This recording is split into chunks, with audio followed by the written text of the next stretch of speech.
Baptist Memorial Healthcare provides health care to thousands of people throughout the Mid-South. Baptist is marking its centennial throughout 2012. In today's cover story, Rod Starnes shows us how the hospital got started. What began in the early 1900s as a single modest building grew to become the largest privately owned hospital in the world. These wonderful medical facilities firmly establish the medical leadership of our town. They are modern in every respect. Despite economic challenges and even threats from fire and water, the hospital eventually branched out across 3 states, touching countless lives. I was attended by some of the most caring individuals that I've ever known. Baptist Memorial Healthcare has stood at the forefront of modern medicine, bringing the latest innovations to the Mid-South year after year. Baptist Hospital was one of the first to make this medical advancement available in the United States.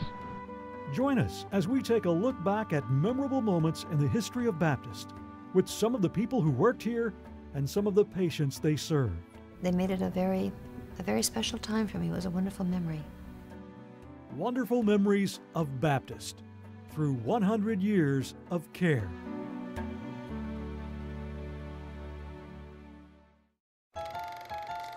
Memphis at the beginning of the 20th century was growing rapidly after recovering from deadly yellow fever epidemics. With a population now past 100,000, the city establishes a park commission and makes plans to build a zoo. But malaria is still an annual plague, tuberculosis the leading cause of death, and only 500 hospital beds for the entire region. The first hospital in this community was the city hospital. And when it became just totally inadequate for needs, its directors bought a 10-acre site outside the city limits to build another city hospital, and that's the 10 acres that we know as Forest Park. And that was key in determining the location of the medical center. The need for more hospital beds, especially for charity care, prompts the pastor of a small new church called Bellevue Baptist to preach a sermon in 1906 that would create a lasting impact. The time has come for the people of Memphis and the Tri-States to undertake another work for our suffering brothers. A new hospital, open to all who are sick and in pain. Baptist church leaders from across the tri-state area agreed to raise the $235,000 needed for construction. They talk about the cake bakes they had and the church collections they had. The Memphis College of Physicians and Surgeons, which is about to become the University of Tennessee Medical School, donates land nearby. They wanted a hospital adjacent to the medical school for the training of interns. The 7-story, 150-bed Baptist Tri-State Hospital opens its doors on what was then the edge of town on July 22, 1912. 40 of the beds are reserved for patients who cannot afford to pay.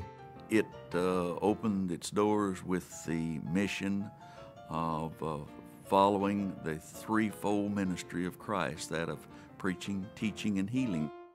About 2 weeks after the hospital opens, the first baby is born there, a girl. 23 years later, she gave birth to her own child at Baptist, a boy. She was proud that she was the first baby.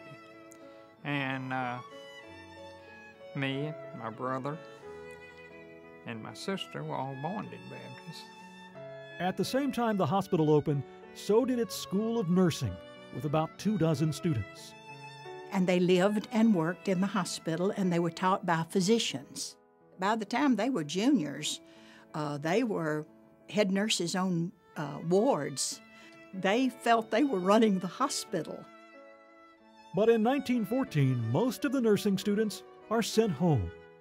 Without enough paying patients to fill all the beds, the hospital is deeply in debt and preparing to close after just 2 years.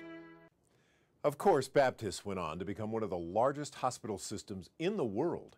Watch for more about the history of Baptist later this year, right here on WKNO.